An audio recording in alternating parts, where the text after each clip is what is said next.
Scrap Girls, it's Tammy McEwen here with another fun magic mats technique. Let's dive in and take a look. For the magic frame and mats technique, you're going to need one sheet of 12 by 12 paper that you're going to want to use for your frame and your photo mats. So I have a piece of navy cardstock here.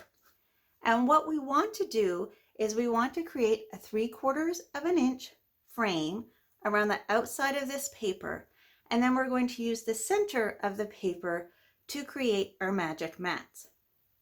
So now to create a perfect 3/4 of an inch frame around the edge of your 12 by 12 paper, what I've done is I have marked 3/4 of an inch from the top to here. So I know that's where I need to begin cutting, and again from the bottom.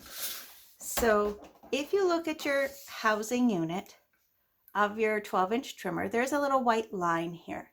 This white line indicates where the blade is going to cut. So if I want to cut at 3/4 of an inch, what I've done is I've made this tiny little marking here so that I can measure or line up the cut line with this measurement here, and I know I'm going to get a perfect 3/4 of an inch cut. And I've done the same at the bottom of the trimmer here, and I've measured 3/4 from the bottom up. So now to make the cuts, we're going to place our 12 by 12 cardstock into the 12-inch trimmer and line it up at the 3/4 of an inch mark. Then we're going to take our housing unit and line the cutting blade up with that 3/4 of an inch notch I made on the trimmer here. And we're going to press and roll it down all the way to the 3/4 of an inch mark here. Then we're going to lift the arm and turn the paper. Now it gets easier because I'm going to put the paper in at the 3/4 of an inch mark, but I'm going to start at the bottom at this 1 inch or this 3/4 of an inch line here. And I'm going to press and roll up until the line of the housing unit where the blade cuts matches the line I just cut. So you don't really need to measure that next one. So we'll do that same process again. Put the paper in at 3/4, start at the bottom, line the cutting blade up with the 3/4 of an inch marking, and just cut up to the line we had just cut. And turn, and this is the easiest one.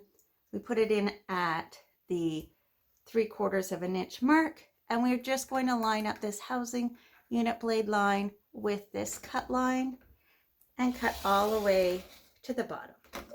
And then we have a perfect 3/4 of an inch frame.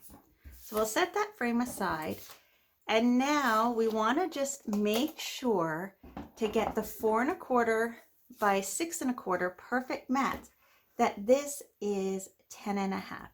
And yes, and we'll turn, and 10 1/2. Yes.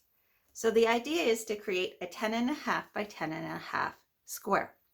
And this is where we begin with our magic mats. So we put the paper in to 4 1/4 inch and then bring the housing unit down to 6 1/4 inch. And because it is a 1 inch measurement from the cut line to the edge of the housing unit, if I pull this housing unit down to 7 1/4, then I know it's going to cut at 6 1/4. So then I'm going to press and roll up.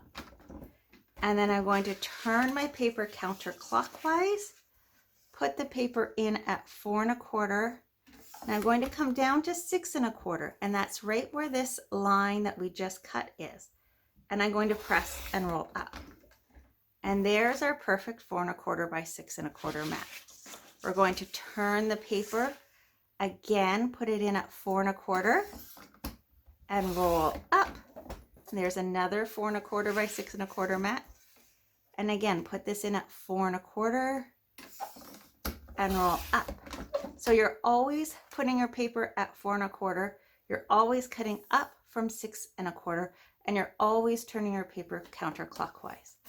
So out of this one sheet of paper, we now have our frame and our 4 photo mats and a cute little accent piece.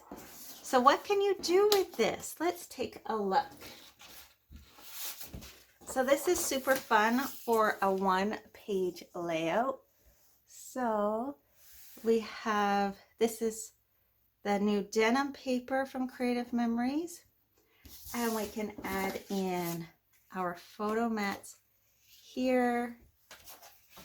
Let's just pretend these are our photos in here. And then I have these papers here for, I can cut punches out of them if I want, or I can use them as accents. I can save them for later. So it's a great tip to use maybe one of your empty blank card kit boxes and just put all your magic mats in there. And then we can decorate with some flowers and some embellishments. And there you have it, my completed magic frame and mats layout. For this layout, you can see I used a frame on the edge. I've used 2 of the photo mats. I've used the little square that popped out. I used 1 of the photo mats to cut some shapes. And I still have 1 photo mat left over. And that's it. This layout was completed quick and easy using the magic mats and frame technique. And there you have it, another fun magic mats technique that helps you get the most of your scrapbooking paper. Happy scrapbooking!